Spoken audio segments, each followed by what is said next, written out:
Aguinha para hidratar, né? Boa noite, rapaziada. Meu nome é Matheus Gomes da Silva. Estudo Direito Noturno.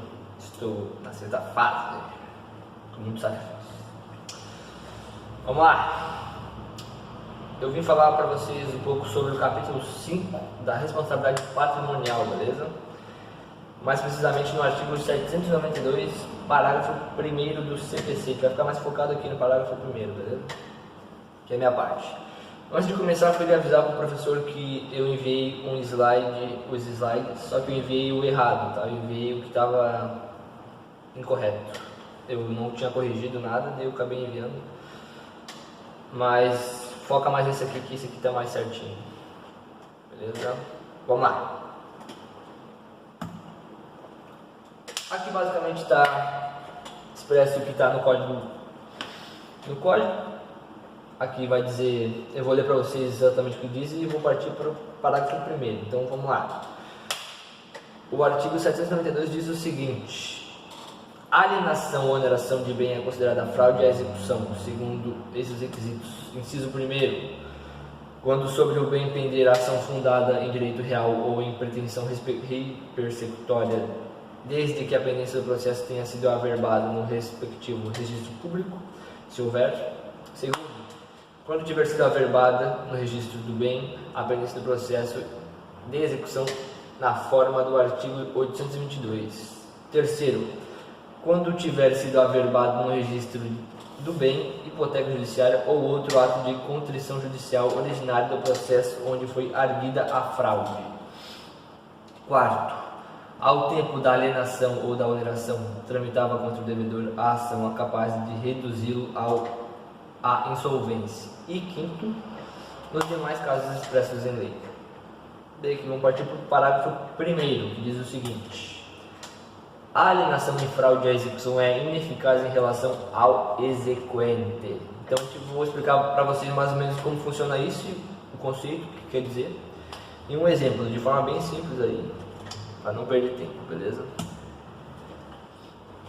Para começar, o exequente pode alegar por meio de petição onde se comprove a fraude, esteja fundamentada, tudo certinho, o juiz vai receber, ele vai conferir ali se tiver fundamento, se houve ou não fraude, caso haja mesmo, respeitando o contraditório, obviamente, ele vai chamar o terceiro membro ao processo, que no caso é o terceiro adquirente, que pega o bem, que compra o bem, sendo de boa fé, né? A gente presume isso, do devedor, beleza? Como ele tem interesse direto na causa e no bem, ele vai ser chamado ao processo e isso vai tornar ele um assistente litisconsorcial do devedor, beleza? Esse ato não é nulo, nem anulável, nem inexistente. Esse ato é ineficaz, beleza? E ele não vai ter efeitos ao exequente, por isso ele vai ter efeito todas as partes, no caso do devedor e ao terceiro, menos ao exequente, beleza? Por isso ele se torna ineficaz. O terceiro que adquiriu o bem do devedor vai continuar com a propriedade, porém ele adquiriu o bem em fraude de execução.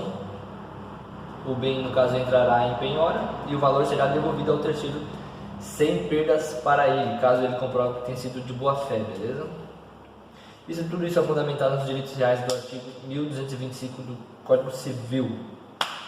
E o tipo de ação que é feita é uma ação de buscar coisa, que quer dizer ação rei persecutória, uma ação de busca de um bem, de propriedade, beleza?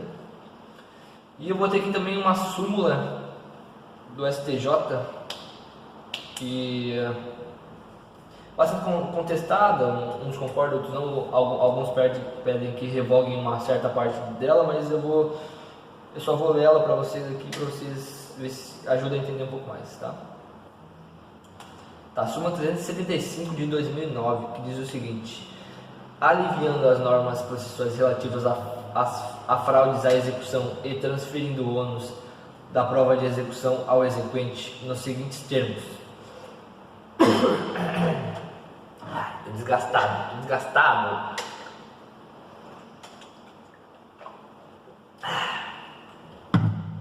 Vamos lá.